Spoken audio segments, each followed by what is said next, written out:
Ama naming banal, kami po ay nagpupuri at nagpapasalamat sa pagkakataong ibinigay mo sa amin sa gabing ito. Hindi lamang upang manalangin, kundi patuloy na magpuri at makinig ng mga salita mong ihahayag sa aming mga buhay. We pray, Father God, that through the Holy Spirit, we will let every one of us, and you will let every one of us to understand your will and your righteousness. Kaya mo aming Panginoon na ang kalakasan mo'y sumaaming lahat.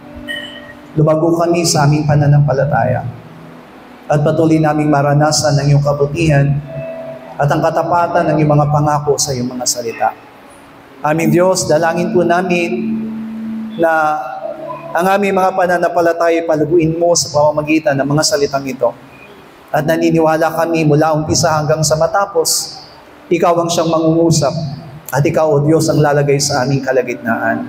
Pagpalain mo rin sa gabing itong lahat ng mga nagkaloob ng kailang mga kaloob para sa iyong gawain. Hayaan mo, Ama, na tunay na maranasan nila ang iyong kabutihan. Maranasan nila, Panginoong Diyos, ang pangako mo mula sa iyong mga salita. Na ang pagpapalang siksik, liglig at umaapaw, Panginoong Diyos, ay lubos ay ipagkakaloob mo sa kanila. Salamat po, Ama, naniniwala kami na sa gabing ito, ikaw ang aming kasama. At ikaw, O Diyos, ang patuloy na mangungusap at magpapahayag sa aming buhay. Ito po ang aming dalangin sa pangalan ng aming Panginoong Jesus. Amen. Palakpakan po natin ang ating Diyos sa buhay. Praise the Lord. Salamat po sa Panginoon sa gabing ito. Please open your Bible to Hebrews chapter 12. Hebreo, kabanatang 12. Talata po'y 22 hanggang 28. Hebrews 12, 22 to 28. Sabay-sabay po tayo. Datapwat nagsilapit kayo sa bundok ng Sion at sa bayan ng Diyos na buhay, ang Jerusalem sa kalangitan at sa mga di mabilang na hukbo ng mga anghel, sa pangkakalatang pulong at iglesia ng mga panganay na nakakatala sa langit at sa Diyos na hukom ng lahat at mga spirito ng mga taong ganap na pinasakdal at kay Jesus na tagapamagitan ng bagong tipan at dugong pangwisik na nagsasalita ng lalong mabuti kaysa sa dugo ni Abel. Pangitan ninyong kayo'y huwag tumanggi sa nagsasalita sapagkat kung hindi nakatanan ang mga nagsitanggi sa pagbalita sa kanila sa ibabaw ng lupa, ay lalo pa tayong hindi makatatanan na nagsisiwalay doon sa nagbabalitang buhat sa langit.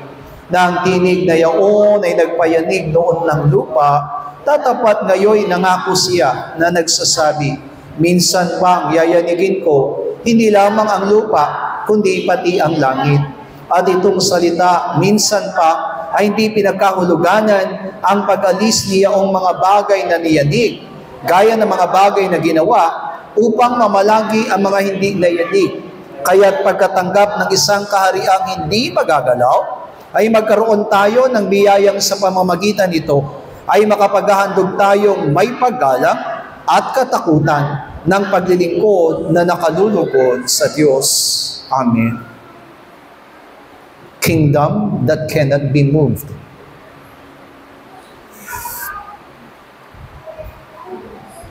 Hebrews chapter 12 speaks about how all Christians and believers are wanted to be in God's kingdom. Lahat po tayo, yan po ang tunay na layunin po natin. We are now already qualified in God's kingdom because of our faith.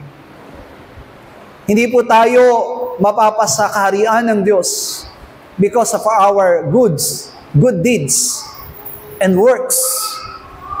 Kundi yung ating pong pagiging kabilang doon sa paghahari ng Diyos ay dahil po doon sa biyaya na ipinagkaloob ng ating Panginoon sa buhay ng bawat isa po sa atin.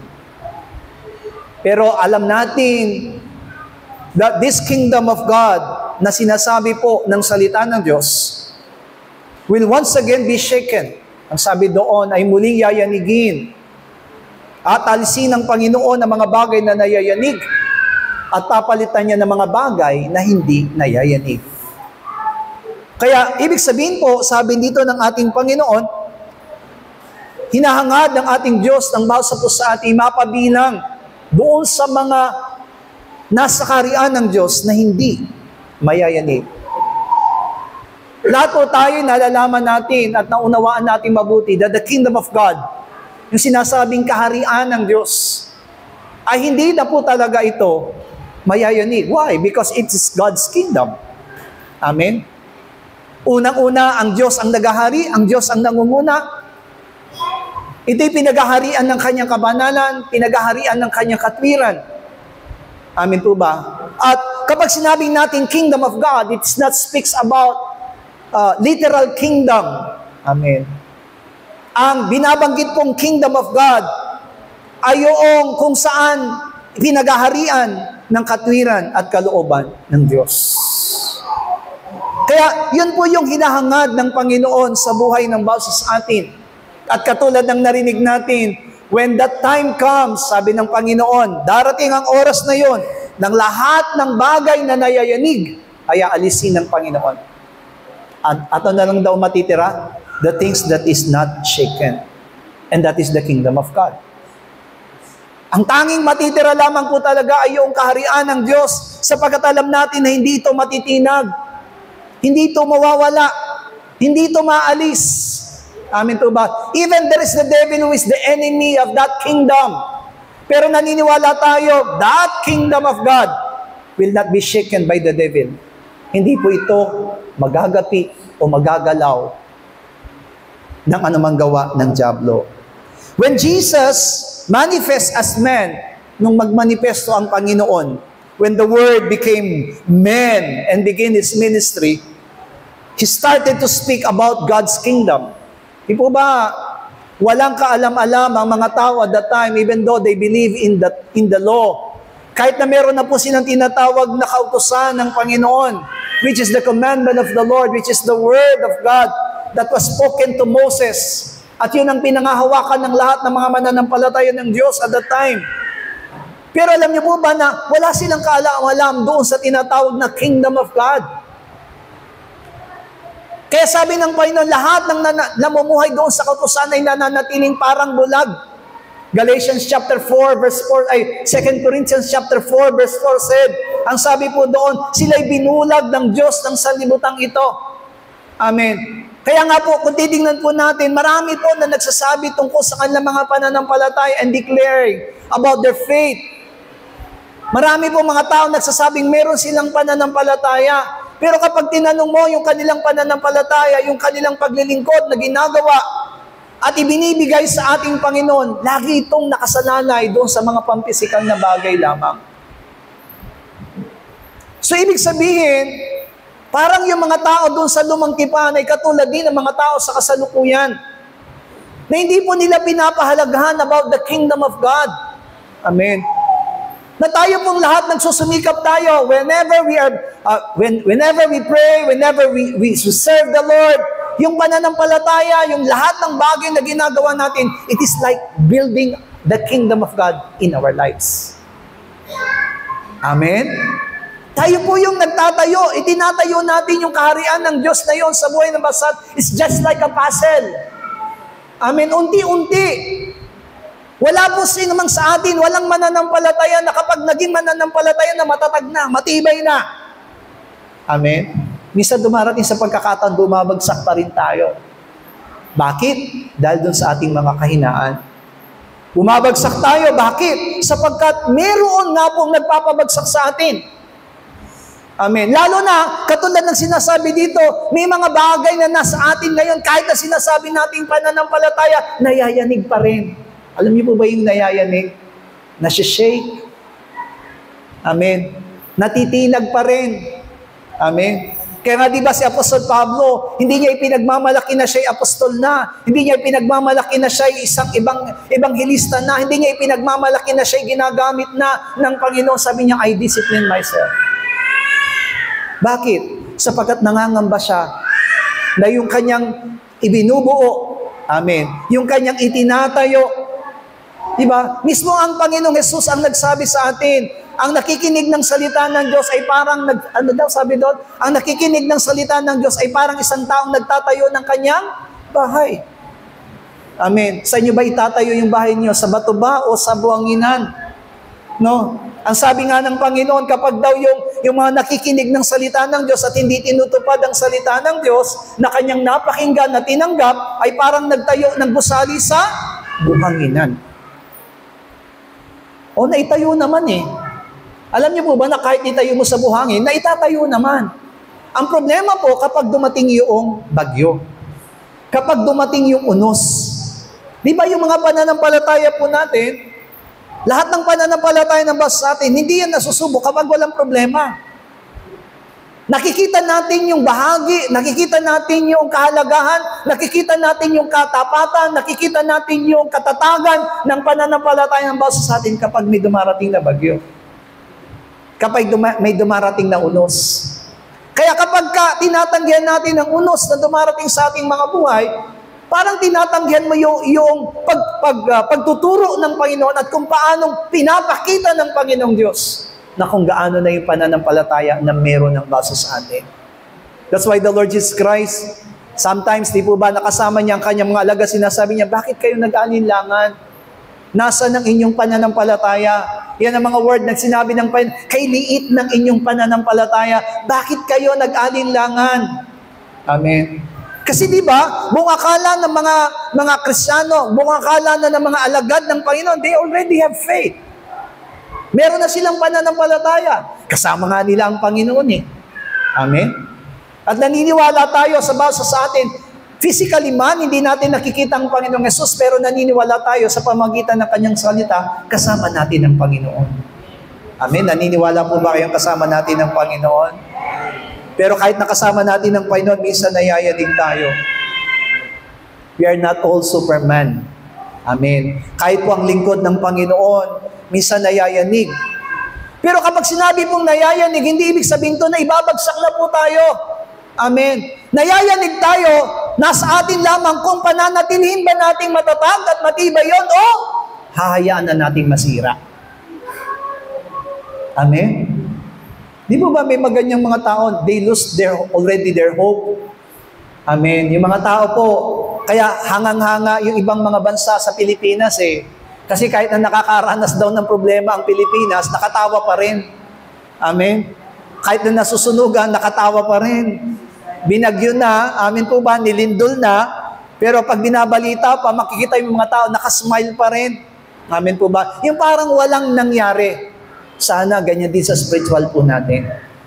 Na kahit na dumarating yung mga pagsubok, amin po ba? Kaya pala sinabi ng ating Panginoon nang siya'y mag-start, nang siya'y mag-umpisa na sa kanyang public ministry, di ba? Repent, for the kingdom of God is at hand. Ano ibig sabihin nun? Ibig sabihin ba nun? Ang tawag dito, nung kay na Moises ba doon sa lumang tipan, amin po ba? Hindi ba na-build up yung kingdom of God na yon? No? So, yun ang magiging katanungan natin kasi bakit sinabi ng Panginoong Yesus that the kingdom of God is at hand? Ibig sabihin ba na yung naitatatag yung kaharian ng Diyos, yung paghahari ng Diyos nung dumating lang ang ating Panginoon? Hindi po. Because tandaan po natin, even in the time of Abraham, in the time of Adam and Eve, God is already building His kingdom. Amen po ba? Hindi naman po nawala ang kingdom of God. Nandyan po yung kingdom of God. Kaya lang, amen po ba, hindi ito na ilalapit sa tao. Naintindihan po ba natin? Kaya hindi nila nararamdaman yung paghahari ng Diyos. Amen po ba? Why? Ano ba ang tinuturo ng kautusan? Ang itinuturo ng kautusan, it's about works. Do this one, not do this one. Amen po ba? Yun ang tinuturo ng kautusan eh. Gawin mo ito, wag mong gawin ito. Amen? Kaya nga, yung mga tao, nagmamalak sila, because I have done this one. No, natupad ko yung kautusan. Amen. Nagawa ko yung kautusan. And they're so very proud of it. Amen. At pinapakita naman ng Panginoon na ibinibigay sa kanila yung blessing ng Panginoon. Kaya nga sa lumang tipan, kapag sumusunod, pinagpapala. Hindi nyo ba napansin? Kapag nagiging masunuri ng mga tao, kapag sila po'y sumusunod doon sa kalooban ng Panginoon, ng Diyos, amen, sa lumang tipan, pinagpapala po sila. Kaya yan din yung ginagamit ng mga tao sa kasalukuyan. Amen. Na yung pagiging mabuti nila, pagiging mabait po nila, ay papalitan ng pagpapala ng Panginoon. Tandaan po natin, mali yung pananaw ng mga tao sa kasalukuyan. Amen po. Kapag ganun po yung pananaw po natin, ibig sabihin, amen po ba, limited lang yung kabutihan ng Diyos sa atin. But remember, God is full of grace. Puspos ng biyaya at pag-ibig ang ating Panginoon. Kaya no sinabi niyang, repent, for the kingdom of God is at hand. Gusto ng Diyos na maranasan natin, ito na yung kaharian ng Diyos. Ito na yung paghaharian ng Diyos. Hindi na, di ba kaya sinabi niya sa Book of Hebrews, hindi malayo sa inyong salita, nasa inyo na ang salita. And whoever claim the word of God, sino man po yung aangkin doon sa pangako ng salita ng Diyos, mangyayari sa atin yung pangako ng salita ng Diyos. Amen? Walang nagiging imposible, hindi na nagiging imposible sa atin. That is the meaning of kingdom of God. Amen? Yung pinaghaharian ng Diyos, lahat ng bagay ay nagiging posible. Amen. Hindi po na natin hihintayin. Amen po ba? We do not wait upon that answers because God already answers our prayers. Ang tinatanong na lang ng Panginoon, nananampalataya ka ba? Kanina po, habang nagbabasa po ako, amen, habang nag-aaral po ako, pumasok sa isipan ko yung bulag na gustong ay lumpo. Amen po ba? May lumpo na nasumpungan ng Panginoon sa malapit sa Bethesda. And the Lord asked him, tinanong siya ng Panginoon, anong gusto mong gawin ko sa iyo? Ang sabi ng lumpo, sabi niya, gusto kong mapagaling.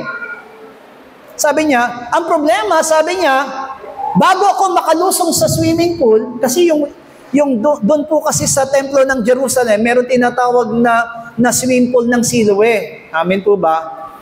Na ito po daw ay, ang paniniwala po nila, traditionally, ang paniniwala ng mga Israelita, kinakaukaw yun ng kamay ng anghel. At kapag daw ito'y nakaukaw ng kamay ng anghel, amen po ba, ang sino mang unang lulusong sa swimming pool na yon, amen po ba, ay gagaling. Nung po nga isipin mo na lang mabuti, amen po ba, buti pang bulag. Kasi yung bulag, makakatakbo. Amen po ba? Di baling madapa. Amen. I think, he's thinking, di baling nang madapa, basta't mauna ako. Pero yung lumpo, walang kalaban-laban. Traditionally, gagaling ba siya o hindi? Traditionally, kapag ang pinag-usapan natin, tradisyon na pagpapagaling, gagaling ba yung lumpo o hindi? Hindi, malabo. Bakit? Kasi nga sabi niya, bago siya makapunta, meron nang nauna. So it is impossible. Amen? Ngayon ang sabi ng Panginoon sa kanya, gusto mong gumaling, buhatin mo ang iyong higaan at lumakad ka. Hindi na siya nagpunta. In tradition, sa tradisyon na pagpapagaling, kailangan niyang lumusong doon sa pool, doon sa tubig. Pero hindi niya nga magawa. Amen? Hallelujah? Tayo rin kung may karamdaman tayo, traditionally, anong tradisyon natin? Punta sa doktor. Tama? Pag wala kang ganito, paano ka pupunta ng doktor? Amen? So hindi ka nakapunta ng doktor, bahala na, tapal-tapal na lang. Amen? Mga herbal na lang ang ginagamit mo. Amen? Pero nakalimutan mo. Katulad sana tayo noong lalaking lumpo na yon, when Jesus Christ said to him, get up, carry your mat, and walk. Hindi niya na hininta, hindi niya na po, hindi na siya isinalang-alang yung tinatawag na traditional way of healing. Because already the kingdom of God, amen, yung paghaharian ng Diyos ay dumating na. Dumating na ba sa inyo? Baka parating pa lang. Kaya iba, di ba? We are still, di ba, maraming mga mananampalataya, they're still living in traditional way. Amen? Kaya yung mga mananampalataya ngayon, alam niyo po, napakalayo natin kapag tinignan natin yung pananampalataya at paghahari ng Diyos na tinuturo niya sa Biblia. Lumalayo ang mga mananampalataya. Hindi nila naintindihan, ito pala yun. Tayo, pinahirapan ba natin ang sarili natin para tayo yung lalaki? Amen? Nalumpo. Hihintayin natin makaukaw ng anghel ng Panginoon yung tubig at nakikipag-unahan tayo. Lumpo ka nga eh. Hallelujah. Kung makikipag-unahan ka, Ate Mercy, sa tingin mo, mauna ka? Parang, di ba? Parang hirap kung makikipag-unahan ako. Parang pero hindi ka na kailangan makipag-unahan. Bakit? Sapagkat ang paghahari ng Diyos ay nasa iyo na. Kaya lang, di ba? Kailangan mo lang angkinin. Kailangan mo lang panaligan. Yan po yung sinasabi ng Panginoon, repent, for the kingdom of God is at hand. Kailangan talaga nating mag-repent. Bakit? Sapagkat hindi natin alam yung katotohanan. Hindi natin alam yung niloloob ng Panginoon sa iyo. Hindi ka na niya pinahirapan eh. Pero maraming mga mananampalataya, mas gusto nila mahirap na daan. Tama po ba? Totoo po. Maraming mga mananampalataya sila, sinasabi nilang nananampalataya sa salita ng Diyos, pero pinahirapan nila yung kanilang sarili. Kaya nga kung may karamdaman tayo, bakit mo hayaang pahirapan ka ng karamdaman? What is the kingdom of God says? In Jesus' name, sa pangalan ni Jesus, everything that you will pray in my name, my Father will answer your prayer. That is the kingdom of God. Kapag sinabing nasa atin ang paghahari ng Diyos, ibig sabihin, you have all the Word of God in you. Nasa iyo yung pangako ng Panginoon. Sabihin nga po natin sa katabi natin, hawak mo ang pangako ng Diyos. Hallelujah! Kaya lang, katulad nga ng sinabi ng pinag-aralan natin ngayon sa Hebrews chapter 12, there are those people who are in the kingdom of God, but they are shakable. Nayayanig. Hindi pa rin maging matibay. Nawa, masumpungan tayo, sabi ng Panginoon eh. Yayanigin ko pa minsan. Sabi niya, di ba? At ang sabi niya, aalisin ko ang lahat ng mga bagay na yayanig at ang matitira ay ang mga bagay na hindi na yayanig. Sabi mo nga sa katabi mo, huwag ka nang mayayanig. Kahit na merong dumarating sa atin, opo, may kahinaan tayo. Opo, meron tayong mga bagay na pagkukulang. But you have to stand for your faith. Amen? Huwag mong iiwanan. Kasi kailangan patunayan natin, the kingdom of God is already in me. Wala na po yung salitang the kingdom of God is at hand. Bakit? Dumating na sa atin ang paghahari ng Diyos. Di po ba? That's why Jesus Christ cast all the demons. Amen? Di po ba? By the Holy Spirit. Anong sabi ng Panginoon sa John? Na kapag daw napalayas ang demonyo sa pamamagitan ng Espiritu Santo, it means the kingdom of God is already in you. Hallelujah!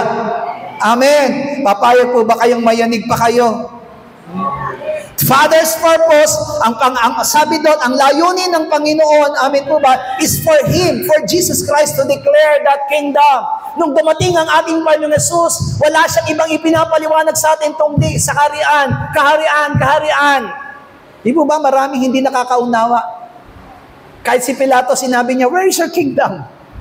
Amen po, are you the king? Di ba? Are you a king? Sabi niya. Sabi, you have said it. Ikaw ang nagsabi. Pero sabi niya, ang kaharian ko hindi ito sa lupa. Sapagat kung dito sa lupa ang aking kaharian, hindi saan ako papatayin. Amen po? Tayo rin eh. If we are belonging to the kingdom of God, kung tayo kabilang sa kaharian ng Diyos, hindi matutuwa sa atin ang sanlibutan. Amen? Kaya wag po kayo magtaka kung bakit meron kayong kaalit o merong nagagalit sa inyo. Merong mga hindi nakakaunawa sa inyo. Bakit? Because the kingdom of God is not in this world. Saan itinanim yung kaharian ng Diyos? Saan itinayo yung kaharian ng Diyos? In our hearts, in our soul, in our spirit. He wants for all believers to seek. Amen po ba? Kailangan daw nating hanapin. Ano kaya sabi niya doon sa Matthew chapter 6? Chapter 6 verse 33, di ba? Seek ye first His kingdom. Hallelujah! Alam niyo po, sa totoo lang, maraming mga mananampalataya, mas gusto nila yung and all these things shall be added. Rather than seeking the kingdom of God. Tama ba? Mali? Opo. Lagi lang nilang naiintindihan, ibibigay, ipagkakaloob ng Panginoon. But no, you have first to seek His kingdom. Kaya nga, magkakaroon tayo ng ano ba yung kaharian na yun, paghahari na yun, na binahanap sa atin ng Panginoon eh. Di ba sabi niya, where's kingdom of God? Amen po ba? Where's kingdom of God? If there is peace, there is the kingdom of God. If there is joy, there is the kingdom of God. If there is grace of God, there is the kingdom of God. Hallelujah. Amen. Pag wala kang kagalakan ngayon, ibig sabihin, wala ka pa sa kaharian ng Diyos.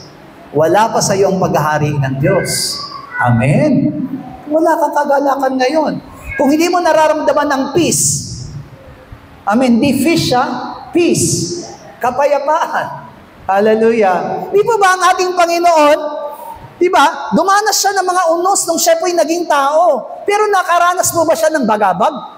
Nakaranas mo ba siya ng takot? Nakaranas mo ba siya ng pangamba sa kanyang buhay? Never. Why? Because the kingdom of God is in Him. Hallelujah. Ano daw? If there is kingdom of God, there is peace, there is joy, and there is grace. Amen.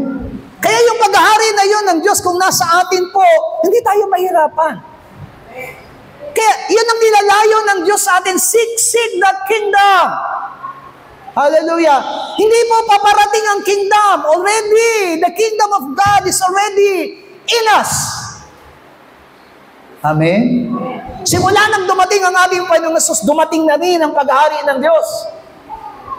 None of the men in the time of Jesus Christ understand about the kingdom of God. Wala pong nakakaalam. Wala pong nakakaunawa tungkol sa paghahari ng Diyos. At yan ang nakakalungkot ngayon. Why? Because the gospel, alam po natin ang mabuting balita, ang salita ng Diyos, ano pong dinideclare niya? It's about the kingdom of God. Di po ba? Kaya nga, kung titignan natin, kung inyong papansinin, may isang sekta, di po ba, na naniniwala sila na yung kingdom of God nasa Mindanao. Kung nasa Mindanao lang ang kingdom of God, kawawa man tayo ng Taga-Luzon. Naintindihan niyo po ba ako? Kung place lamang po yung kingdom of God, kawawa po yung mga lugar, yung mga taong hindi makakapunta. Kung ang kingdom of God nasa Israel, kawawa tayo. Paano kung wala kang pamasahe papuntang Israel? Paano ka makakarating sa kingdom of God? Amen? Kung ang kingdom of God, sabi niya, para sa mayayaman, paano ang mahihirap? Hallelujah. Buti na lang, ang kingdom of God ay dumating sa atin sa pamamagitan ng ating Panginoong Hesus. Sa kaya nga sabi niyan, whether you are in the mountain. Amen. Kaya sabi niya doon sa Samaritana, di ba? Tandaan mo, darating ang panahon, hindi lamang sa bundok sasambahin ng Panginoon, hindi lamang sa Jerusalem sasambahin ng Panginoon, sasambahin ng Diyos sa Espiritu at katotohanan. Hallelujah! Bigyan nga po natin ng pinakamalakas sa palakpak ang Diyos sa kanyang kaharian. Hallelujah! Amen. Hindi po place. Kaya kapag nararamdaman ng isang mananampalataya, I have joy, I have peace, I have grace of God, then the kingdom of God is in you. O lahat nga po ng pinaghaharian ng Diyos, magsabi ng amen. Baka dahil may pera lang kayo, kaya yung paghahari ng Diyos, nararamdaman po natin. Amen. Tandaan natin, all of us will be shaken. Lahat po tayo yayanigin. Hindi po isang tao lang ang yayanigin. Lahat po tayo yayanigin. Amen. Ang magiging katanungan na lang, pag nayanig tayo, maiiwan ba tayo? Pag naiwan ka, kasama ka doon sa sinasabi ng Panginoon na bagay na hindi nayayanig. Hallelujah. All of us will be tested. Lahat po tayo i-testing ng Panginoon. At kapag tinesting tayo ng Panginoon, diba, sabi niya, kapag sinusubo kayo, huwag niyo sabihin, tinutokso tayo ng Diyos. Pero sabi niya, dapat kayong magalak na pagkatapos ng tukso, kayo'y naging matagumpay. Amen? Doon tayo. Amen? Huwag nating tingnan kapag dumarating ang pagsubok sa atin. Opo, bumagsak tayo. Walang problema yan. Pero huwag ka manatiling nakabagsak. Kailangan mong tumayo at manindigan sa iyong pananampalataya. At patunayan mo, hindi ako pwedeng matalo sapagkat ang paghahari ng Diyos ay nasa akin. Hallelujah. Kasi yung ibang mga mananampalataya Pastor, may pagsubok kaming dumating Siguro darating na lang ang araw, babalik din ako sa church. Hindi. Hindi mo dapat ipagbabukas, natatayo ka. Meron po bang nadapa ngayong umaga? Amin po ba? Dahil nasaktan ka, sabi sa'yo, tayo ka. Sabi mo, bukas na lang. O kaya sa susunod na lang na araw. Sa totoo lang, kapag bumabagsak tayo at nadapa tayo, anong gagawin natin? Nagmamadali tayo? Tumayo. Bakit? Para hindi tayo makita ng iba. Tama? Hallelujah. Ganon din ang gawin natin. Kung bumabagsak tayo, tayo lang. Amen? Diba? Kaya nga sabi ni Apostol Pablo, nadarapa, pero hindi na idudugmong. Amen? Ganyan ang mananampalataya. Sabihin mo nga sa iyong kapatid, pagharian ka nawa ng Panginoon. Amen. Ano sabi niya po? Daniel chapter 2 verse 44 to 45. Daniel chapter 2 verse 44 to 45, sabay-sabay. Sa mga kaarawan ng mga haring yaon ay naglalagay ang Diyos ng langit ng isang kaharian na hindi magigiba kailanman o kapangyarihan man niya o iiwan sa isang bayan, kundi pagpuputol-putulin at lilipulin niya ang lahat ng kahariang ito at siya ilalagi magpakailanman. Yamang iyong nakita na ang iyong sambato ay natibag sa bundok, hindi ang kamay, o pumutol ng mga bakal, ng tanso, ng putik, ng pilak at ng ginto. Ipinaalam ng dakilang Diyos na hari kung ano mangyayari sa haharapin, at ang panaginip ay tunay at ang pagpapainaw niya ay tapat. Sabi doon, the kingdom that is according to God's will. Sabi niya, maraming kahariang igigiba. Maraming kaharian ang babagsak. Ano lang daw ang mananatili? Kaharian ng Diyos. Kasi bakit? Hindi ito itinatag ng tao. Sino daw ang nagtatag? Di ba sabi doon sa verse 44, ang nagtatag daw yan ay ang Diyos. Sabi doon sa verse 44, mga haring yaon ay maglalagay ang Diyos ng langit at ng isang kaharian. Sasabihin natin siguro, ay, may hari. Sino ba yung haring tinutukoy dito? Of course, it is Jesus Christ. Pero sinabi dito sabi niya dito, maglalagay ang Diyos ng langit, sa langit ng isang kaharian na hindi magigiba kailanman. Di ba sabi niya doon? Sabi dito mga hari. So, ibig sabihin, hindi lang isa. Tatanungin siguro natin, bakit pastor? Sabi natin si Yesu Cristo lang, bakit mga? Tandaan po natin, sabi sa Romans chapter 8, kung tayo po'y nakipagtiis kay Kristo, dadakilain din tayong kasama ni Kristo. Hallelujah. We will also sit upon the throne of Jesus Christ, kasama ng ating Panginoon. Maghahari tayong kasama ng ating Panginoon. At yun ang nilalayon po ng bawat sa atin. That's why, that is the kingdom that is according to God's will. Yan yung sinasabi na God's will ng Panginoon. Lahat ng kaharian sa lupa, lahat ng kaharian saan man yan, magigiba. Isa lang ang kaharian na mananatili. Yung nasa paghahari ng Diyos. Kaya maglalagay siya ng mga hari. Amen po ba? Sa tingin po ba natin, qualified na po tayo maging hari? Hallelujah. Qualified na po ba tayo maging hari?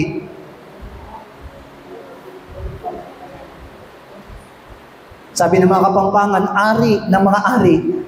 Walang H Hallelujah. Hari o ari kayo? Dapat maging hari katulad ng kay Kristo. Amen? Pero mangyayari lang ang bagay na yan if the kingdom of God in us is according to God's will. Hallelujah. Sabi sa Daniel chapter 7 verse 13 to 14, This is God's desires for His kingdom. Daniel 7:13 to 14, sabay-sabay, ako'y nakakita ng pangitain sa gabi, at narito, lumabas na kasama ng mga alapaap sa langit, ang isang gaya ng anak ng tao, at siya'y naparoon sa matanda sa mga araw, at inilapit nila siya sa harap niya, at binigyan siya ng kapangyarihan, at kalwalatian, at isang kaharian, upang lahat ng mga bayan, bansa, at mga wika, ay maglingkod sa Kanya. Ang Kanyang kapangyarihan ay walang hanggang kapangyarihan at hindi lilipas, at ang Kanyang kaharian ay hindi magigiba. Hallelujah! This is the will of God, a kingdom that cannot be destroyed. Amen po ba? Di po ba napakaraming kaharian ngayon? There's so many kingdom. United Kingdom. Sa UK, di po ba? Meron silang mga hari. Punta tayo sa Saudi, meron din silang tinatawag na Kingdom of Saudi Arabia. Hallelujah. Pero lahat ng yan masisira. Ano lang ang mananatili? Kingdom of God. Siyempre, kapag may Kingdom of God, amen po ba, meron pong naroon. Sino mag-ahari dun sa Kingdom of God na yan? Of course, it is Christ and all those who will remain faithful to Him.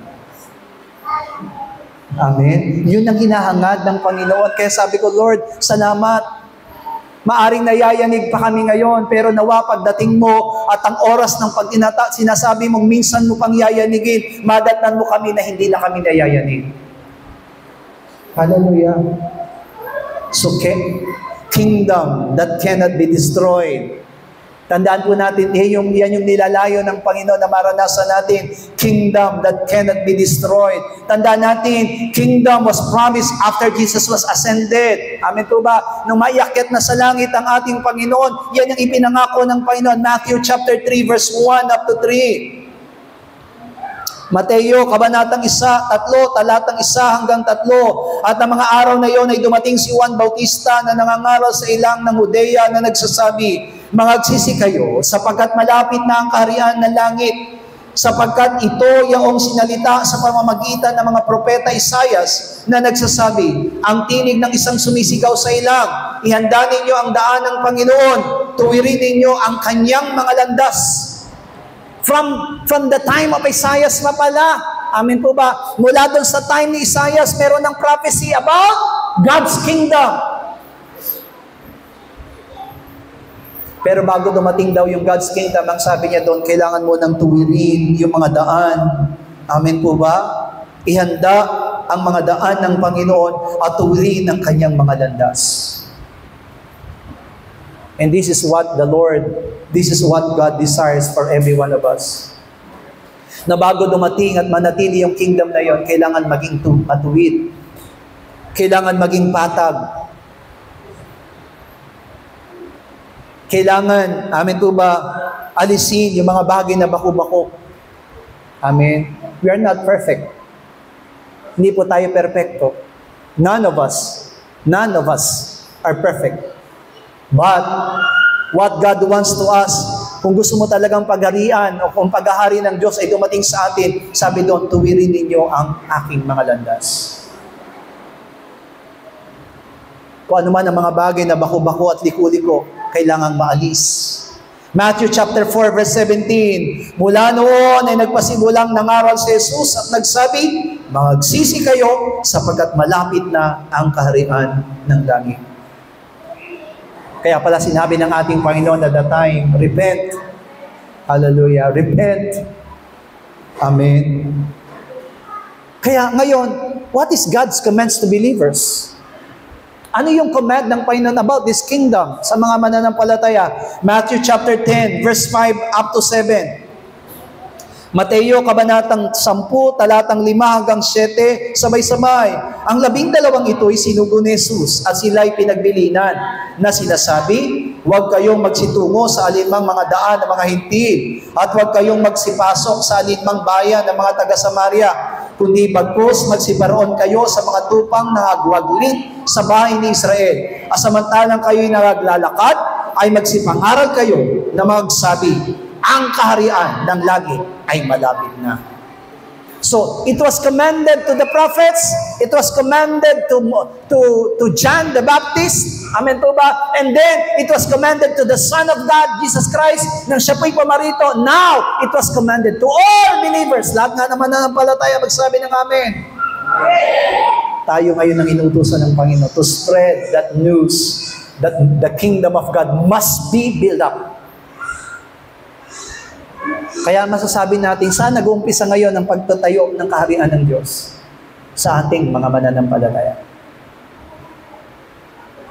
Do not find this kingdom of God to the lives of unbelievers. But it will start to the life of all believers. Tayo ngayon yung inuutusan.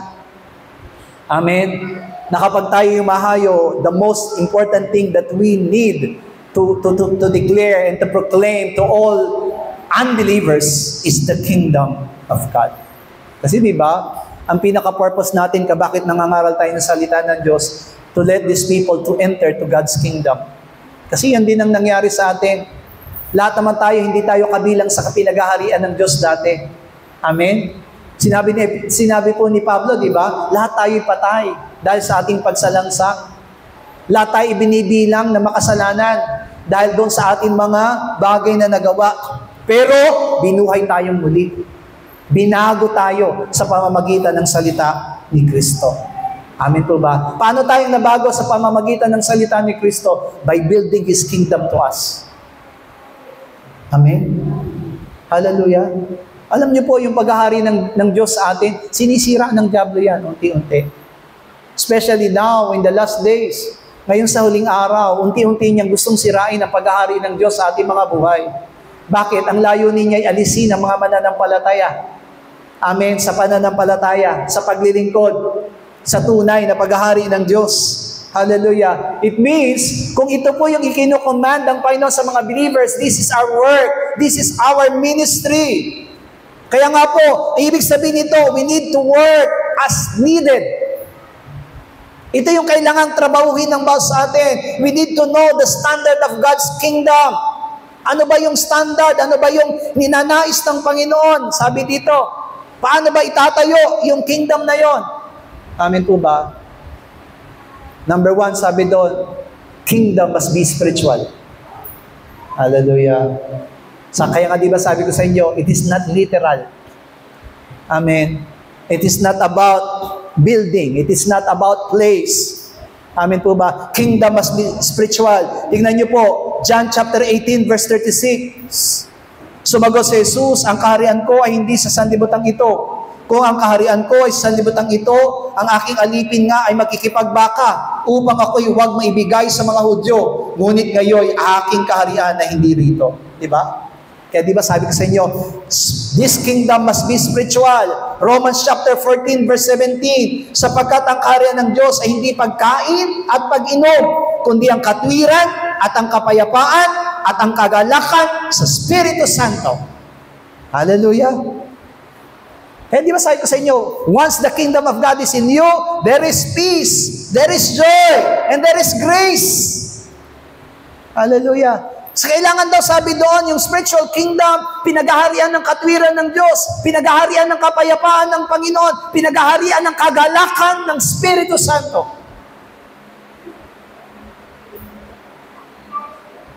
Are you in trouble?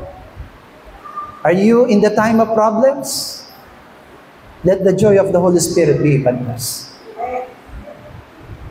Kahit na anong nararanasan natin, huwag nating aalisin yung joy of the Holy Spirit. Di po ba? Di ba may kantang ganyan? If the Spirit of the Lord is in my heart. Di ba? I can sing like David sang. Amen. Kasi once the Spirit of the Lord is in us, it is the Holy Spirit who will command you to sing. It is the Holy Spirit who will command you to dance. It is the Holy Spirit who will command you to jump and to leap. Hallelujah. Kaya mahirap na umawit ng walang banal na Espiritu Santo. Para kang tuod. Amen. There is no Holy Spirit to command you. Pero naniniwala ako kapag ka umaawit ka, amen, at kung aawit ka sa Panginoon, amen po ba? The Holy Spirit, the Spirit will give you joy. Hallelujah. Kayo rin na naririto, amen po ba? May problema ka? Oh, hindi mo iindahin yung problema. Why? Because the Spirit will command you to have joy. Pero pag walang paghahari ng Diyos sa iyo, you will remain in deep silence of sadness. Gusto niyo ba malungkot o masaya? Mahirap maging masaya kapag may problema, di ba? Ito.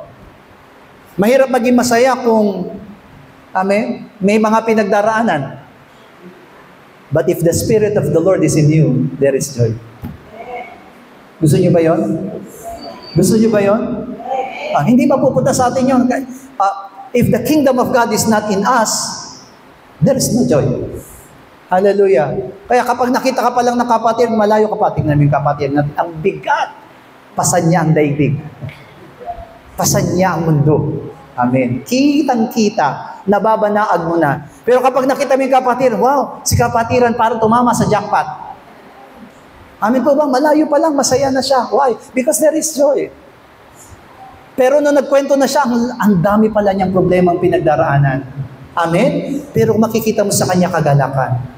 Sabi mo nga sa katabi mo, huwag kang papayag na nakawin ng dyablo ang iyong kagalakan. Hallelujah!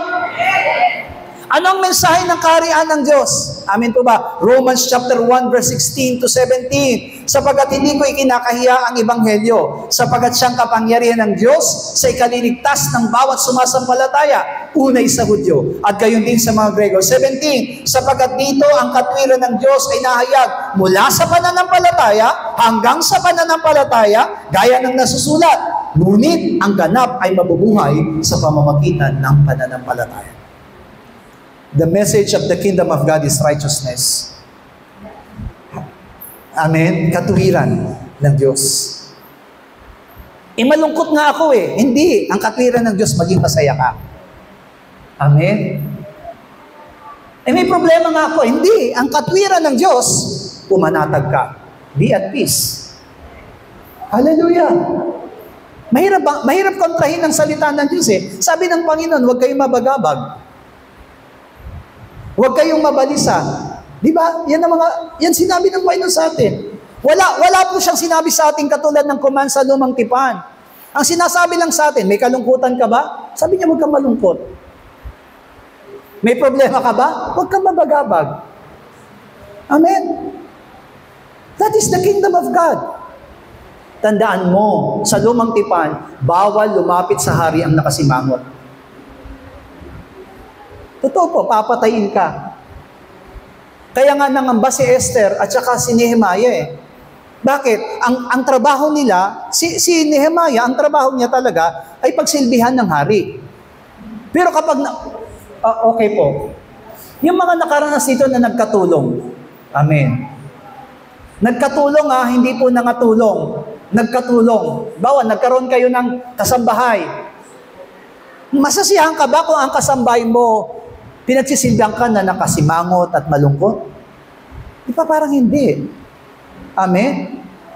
Pero kapag ang kasambahay mo laging masaya, natutuwa ka, di ba?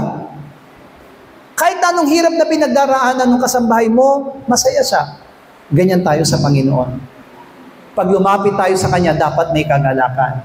Ibig sabihin lang nun, nagtitiwala tayo may gagawin siya sa ating buhay. Amen? Nasa inyo na ba yung kaharian ng Diyos? Siguraduhin nyo, dahil ang kaharian, pag nasa atin ang kaharian ng Diyos, may biyaya. Hallelujah. Peace, joy, and grace. Hallelujah. So, sabi dito, kaya sabi doon ng Panginoon, the heavenly Jerusalem. Sabi niya sa Hebrews, balikan natin yung 12:23 to 24 ng 12 kanina, doon sa Hebrew 12. Sa pagkakahalatang pulong at iglesia ng mga panganay. Sino daw yung mga panganay na yan? Di ba napag-aralan na natin yan? Importante yung maging firstborn. Hallelujah! Hindi lahat tayo panganay. Pero dahil sa ating pananampalataya kay Kristo, lahat tayo naging panganay. Bakit? Ano ba yung panganay? Tagapagmana. Dito sa mundo, ang tagapagmana, bunso. Di ba? almost lahat ibinibigay sa bunso. Kasi siya halos ang matitira. Pero pagdating sa langit, pagdating sa katwiran ng Panginoon, pagdating sa kaharian ng Diyos, ang tagapagmana ang panganay. Amen? Diba? Sino ang panganay? Si Esau, si Jacob? Si Esau. So, ibig sabihin, ang panganay si Esau. Pero ano yung kinuha ni Jacob kay Esau? Pagkapanganay. Bakit? Kasi ang gusto ni Esau, ni Jacob, maging tagapagmana. Kaya nga diba, we need to have a heart like Jacob. Amen? Lagi natin sabihin, panganay ako. Panganay ako ng Diyos. Amen? Huwag ka makipaglaban dun sa ano nyo, panganay nyo, ha? Sa pananampalataya lang. Panginoon, ako'y panganay mo. Amen? Panganay mo ako, Panginoon, kasi gusto kong maging tagapagmana. Tagapagmana ng ano? Hindi po ng material na bagay, kundi ng kaharian ng Diyos. Hallelujah! Amen? Kaya, sabi doon, tayo tinubos na, Colossians chapter 1, verse 13 to 14, na siyang nagligtas sa atin sa kapangyarihan ng kadiliman at naglipat sa atin sa kaharian ng anak ng kanyang pag-ibig. Saan na daw tayo ngayon? Nasa kadiliman, nasa kaharian? Nasa kaharian na. Sabi sa 14, na siyang kinaroroonan ng ating katubusan, na siyang kapatawaran ng ating mga kasalanan. Wow, praise the Lord. Salamat sa Panginoon. Salamat sa Diyos. Bakit? Sapagkat karapat-dapat lamang tayo sa kadiliman. Pero, inilipat. Alam niyo po ba yung inilipat? Transferred. Amen. Parang kumbaga, dati tayong squatter, nirelocate tayo. Amen. Ngayon, hindi na tayo malulungkot kasi meron na tayong sariling tahanan. Amen? Maring squatter tayo dito sa mundo, pero pagdating sa kalangitan, hindi na tayo squatter. Kaya sabi ni Pablo, hindi na tayo taga-lupa, kundi tayo yung mga taga-langit. That is spiritual. Hallelujah. Number 2, sabi dito, kingdom of God must have a spiritual ruler. Amen. Hindi lang spiritual kingdom, kailangan din meron din tinatawag na spiritual ruler. Ephesians chapter 1 verse 19 to 23, sabay-sabay.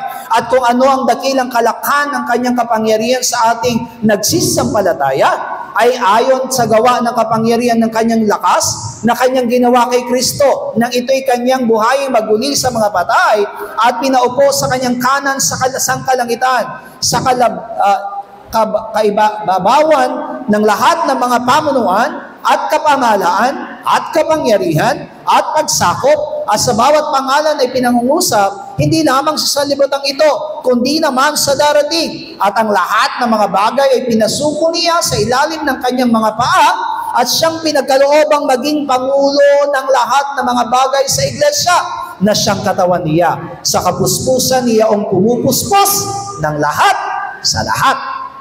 Sino daw yung spiritual ruler? Must be Jesus Christ. We are not the spiritual ruler of this kingdom. There is someone who is spiritual ruler of this kingdom, and that is Jesus Christ. Tayo po, yes, we became co-heir of Christ.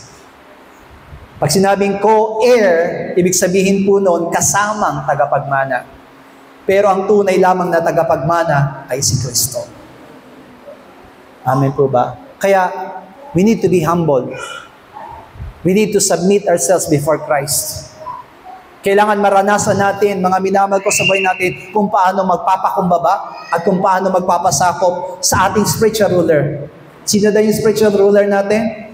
Jesus Christ. Sabi ng salita ng Diyos, ipinasuko ang lahat sa kanyang lalim ng kanyang mga paa. So which means, kasama ba tayo doon? Amen. Kasama tayo doon. That's why we call Jesus Christ Lord. Amen. Alam niyo po ba yung ibig sabihin ng Panginoon? Mahirap yun eh. Diba? Kaya sabi ng Panginoon sa Matthew chapter 7, diba, verse 21, you are calling me Lord, but you do not obey my command. So kapag sinabi pala natin Panginoon, kailangan sundin natin ang kanyang utos.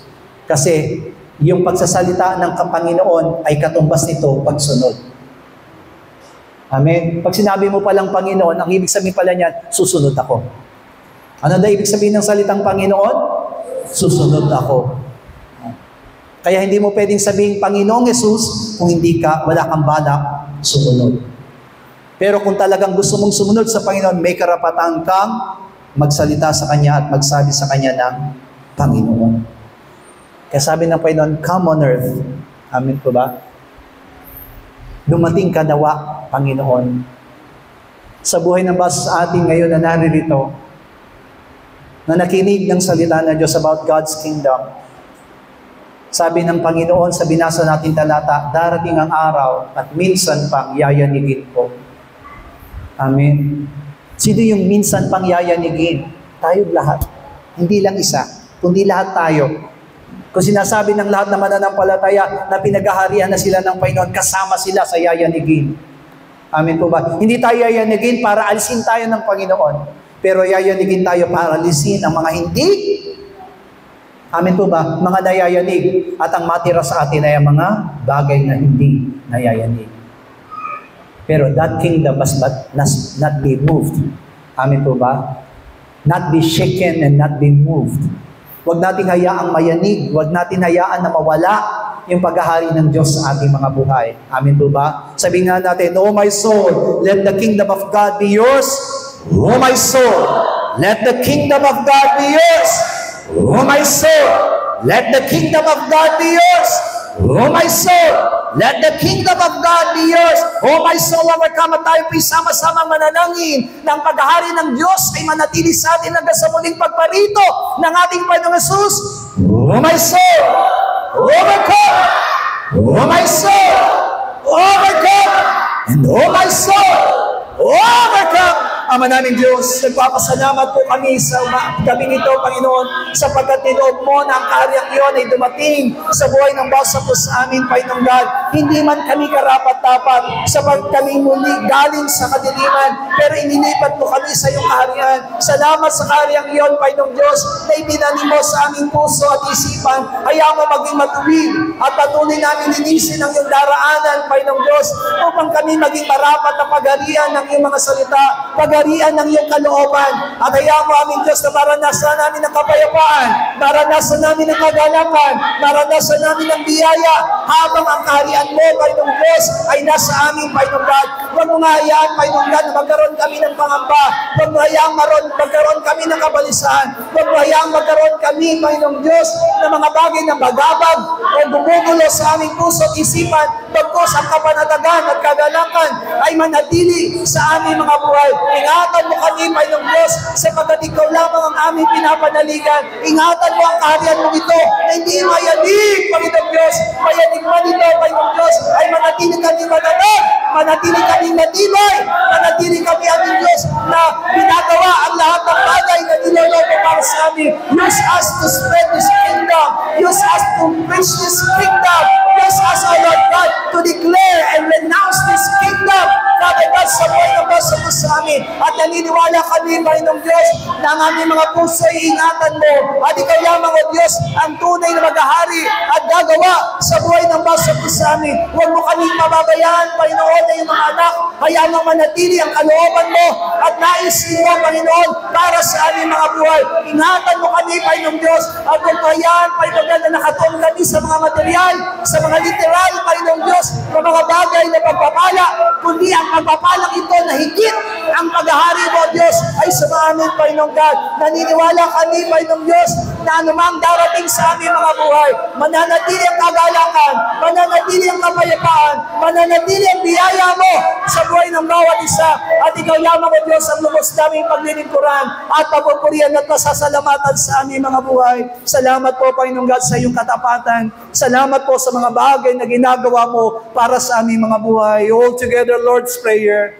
Ama naming nasa langit, sambahin nawa ang pangalan mo. Ikaw nawa ang maghari sa amin. Sundin nawa ang iyong kalooban dito sa lupa tulad ng sa langit.